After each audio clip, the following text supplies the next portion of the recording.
बात करो बात करो। हम साथ एक है हम साथ एक है हम साथ एक है।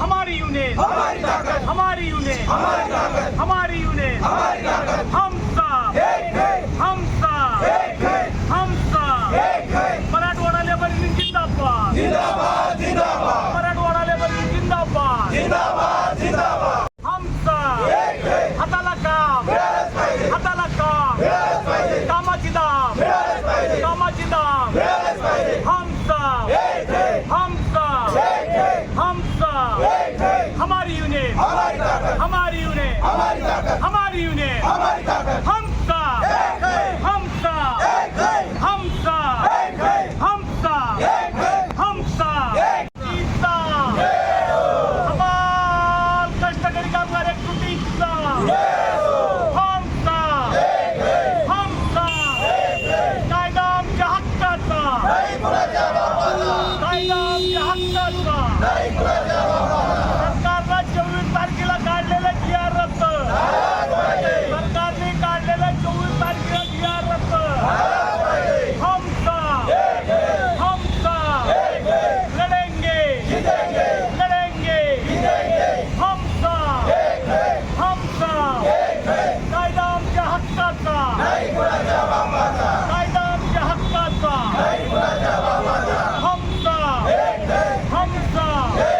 माथाडी कायद्याची अंमलबजावणी झालीच पाहिजे माथाडी कायद्याची अंमलबजावणी हम साथ राज्यातील शासकीय धान्य गोदामं ज्याच्यामध्ये गेले 30 ते 40 वर्षापासून माथाडी कामगार काम करतात, परंतु 24 एप्रिलच्या GRमुळं जवळपास 10,000 माथाडी कामगारांच्या नोकरीवरती गदा येणार आहे।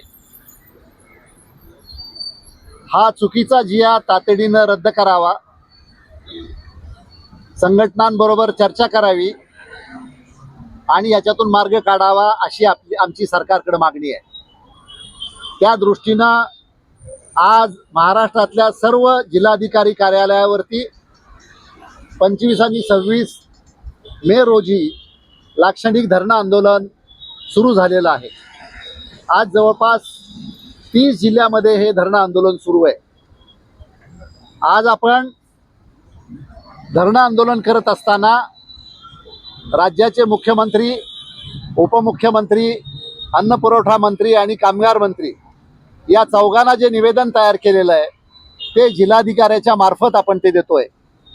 मात्र या ठिकाणी धरणं आंदोलन करत असताना जो GR सरकारनं काढला, कायद्याच्या पेक्षा GR मोठा असत नाही आणि GRमुळं जर कायद्याला बाधा येत असेल तर ते कृत्य बेकायदेशीर आहे असं आम्ही मानतो।